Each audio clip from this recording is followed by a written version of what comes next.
Assalamualaikum warahmatullahi wabarakatuh. Hello everyone, we are from Group 11 and today we will do a presentation about other parts of a book. Before we go to the material, we will introduce ourselves. First you got me is Muhammad Zoli and then Ripa Baradiba and the last is Tiara Putri. We begin to the material. So here are the topic for today. First we got running head, page numbers, heading, subheading, footnotes and endnotes, and the last is table, appendix, and glossary. Here are the first material. For the first one is running head. Running head are usually omitted if illustration or table are to be extended into the top of margin or are to be landscape or if as much text as possible but must be fitted onto each pages of a very simple book. Also, this chapter covers various items that can be included in the main body of a book and give advice on how to prepare and present them for the typesetter or reader. Running heads, also called page heads, are lines at the top of each page of a document that provide important information to the reader. Jadi running heads atau yang kita lebih kenal sebagai page heads itu adalah sebenarnya penggunaannya itu nggak terlalu penting, tergantung dari fungsinya itu sendiri, karena penggunaan running heads itu dapat membantu pembaca dalam menemukan bagian spesifik di sebuah buku. Jadi kalau misalkan sebuah buku itu nggak punya judul, jadi cuman nggak punya subjudul dan cuman ada judul bukunya aja, biasanya penggunaan running heads ini penting banget buat digunain. Kecuali memang buku itu tuh merupakan bagian dari seri atau memang punya style tertentu. Jadi lebih baik bertanya dulu, seorang author itu harus bertanya dulu kepada editor perlu atau enggaknya penggunaan running heads.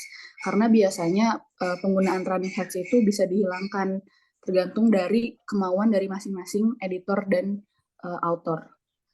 Next.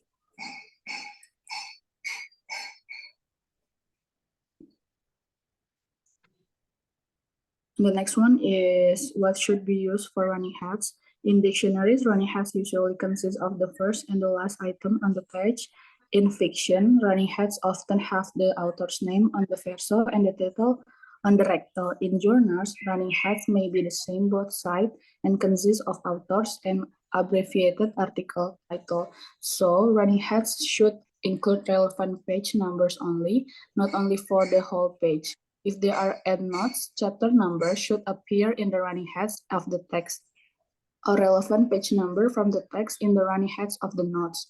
If there is a problem between running heads and subheading that are too similar, use the chapter title or a shortened version of the section title as the running head so that no similar titles overlap on the top of the other. And if more than one new section start on the page, use the first or the last heading as the running head.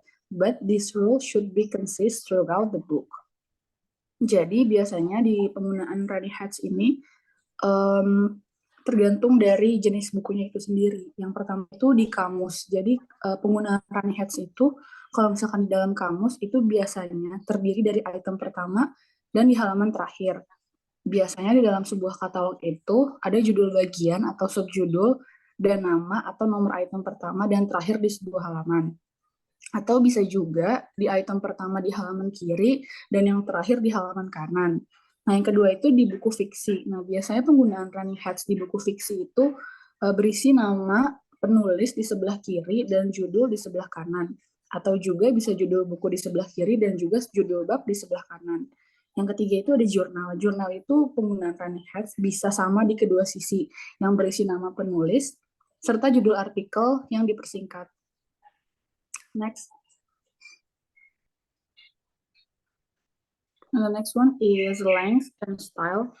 Length is long chapter should not be separated between left and right page, as this may make the title unclear. If the title cannot be abbreviated, ask the author to create in shorter form. And the next one is style.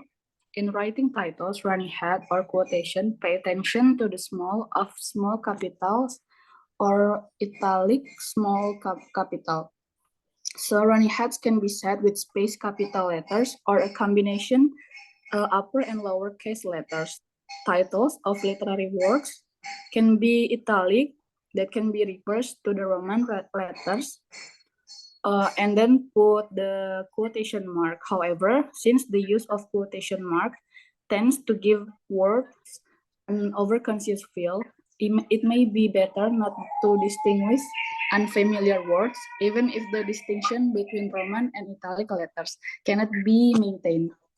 Check the writing guidelines if you are unsure. Make it clear if the distinction is important. If necessary, let the author know that quotation marks will be used for the book titles and so on. Jadi penggunaan running heads ini bisa dibuat dengan huruf kapital yang disisipkan spasi atau kombinasi huruf besar kecil yang sedikit miring. Jadi penggunaan judul karya sastra atau kata-kata asing biasanya itu di teks ditulis miring kan. Nah, mungkin itu bisa diubah jadi huruf biasa atau dimasukkan dengan menggunakan huruf miring tapi diberi tanda kutip. Nah, jadi mungkin penggunaan tanda kutip ini bisa bikin terlihat jadi kalimat tersebut tuh terlalu diwawancarai, jadi lebih baik nggak ada bedanya antara kata asing dan juga bukan kata asing. Terus juga seorang penulis atau seorang author itu harus bisa ngecek lagi aturan penulisan kalau misalkan mereka bingung. Terus juga biasanya seorang author itu harus bisa nentuin running heads itu lebih baik pakai huruf besar kecil atau huruf kapital di halaman-halaman penting aja. Dan kalau misalkan si author itu nggak ngirim list running heads kata-kata apa aja yang bisa digunain, coba dipastiin dulu apakah aksen tersebut bisa digunakan di huruf kapital atau lebih baik digunain sama semua aja, sama bahasa aslinya. Next. And the next one is copy for the typesetter.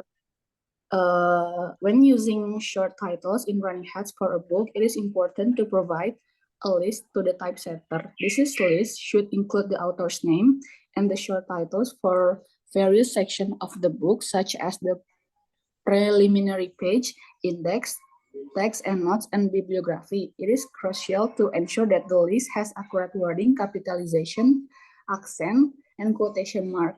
Mistake in chapter headings can result in multiple corrections, while error in this book can have a significant consequences.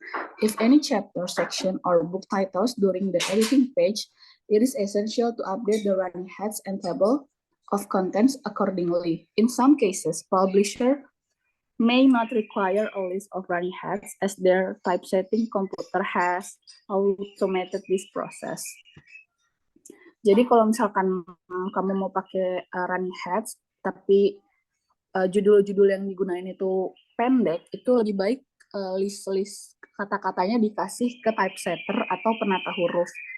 Kecuali memang di halaman itu punya running heads dan si penata huruf ini atau typesetter ini udah tahu pasti bakal kayak gimana. Terus juga pastiin listnya itu harus sesuai kayak huruf besar kecilnya, aksennya, sama tanda baca seperti tanda kutip gitu. Terus kalau misalkan setelah diketik pastiin dicek lagi karena kesalahan di judul bab itu bisa menjadi banyak revisi. Tapi kalau misalkan salah di judul buku itu bisa berakibat fatal.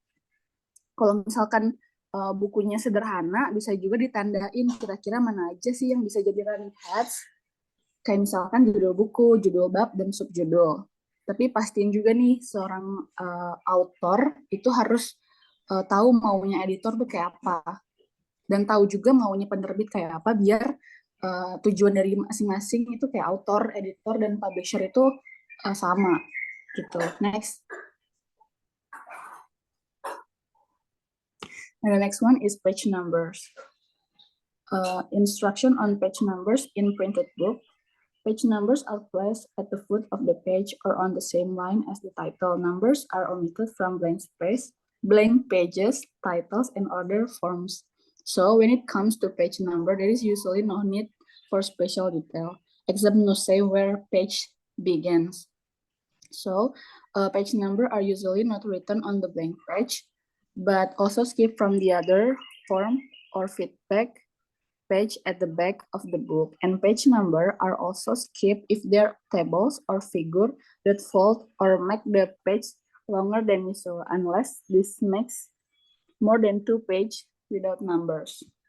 However, images that use different paper are usually not included in the page number. Jadi penggunaan nomor halaman ini sebenarnya nggak punya detail terlalu khusus kecuali untuk bilang di mana halaman tersebut dimulai. Jadi di dalam materi ini dijelasin kalau misalkan ada istilah penting namanya itu folio. Di mana folio itu adalah sebuah istilah yang digunakan untuk nomor halaman cetak dan selembaran naskah. Nah, nomor halaman itu biasanya nggak ditulis di halaman-halaman kosong, setengah halaman judul, dan juga halaman dedikasi. Nah, kalau misalkan nomor halaman itu juga nggak ditulis kalau misalkan ada tabel atau gambar yang melipat atau ngebentuk halaman lebih panjang dari biasanya. Kecuali itu bikin lebih dari 2 halaman tanpa nomor. Meskipun nomor halaman nggak ditulis, tapi tetap dihitung dalam urutan halaman. Jadi nomornya harus ada di bukti cetak serta jelas posisinya. Tapi kalau misalkan ada gambar-gambar yang pakai kertas yang jenisnya berbeda, itu biasanya nggak termasuk ke dalam nomor halaman. Dan biasanya juga nomor halaman itu bisa ada di bawah halaman atau seiring sama tulisan di atas halamannya. Kayak misalkan nih, ada buku matematika. Terus nomor halamannya itu bakal dicantumkan di tulisan di atas halaman. Soalnya kalau misalkan nomor halaman itu ditaruh di bawah, itu bakal nyaru sama rumus matematika. Tapi kalau misalkan tiap bab dimulai dari halaman baru dan nggak ada tulisan di atas halaman, nomor halamannya bisa dipindah ke bawah halaman atau kadang-kadang tanda kurung siku biar gak bingung sama rumus matematika yang ada di atas. Next. And the next one will be presented by Tiara Putri Angelina.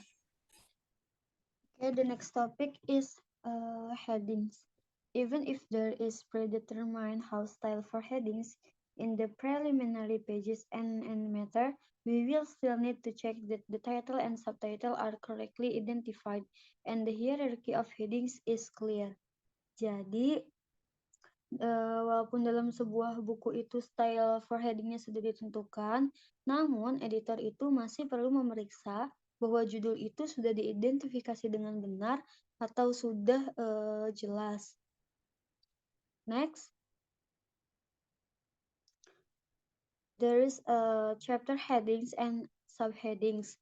Chapter headings should not too long because they are difficult to design effectively, and subheadings should confine to a maximum of 3 grades in each size of type except in reference book. Nah, untuk judul bab ini sebaiknya itu jangan terlalu panjang karena biasanya editor itu mungkin akan membujuk penulis untuk memendekkannya. Karena hal tersebut membuat editor sulit untuk mendesain secara efektif. Dan untuk subheadings itu sebaiknya dibatasi hingga maksimal 3 grade saja agar tidak membingungkan, kecuali dalam buku referensi. Karena editor itu sulit untuk mendesain yang lebih dari 3 grades jenis judul yang berbeda. Next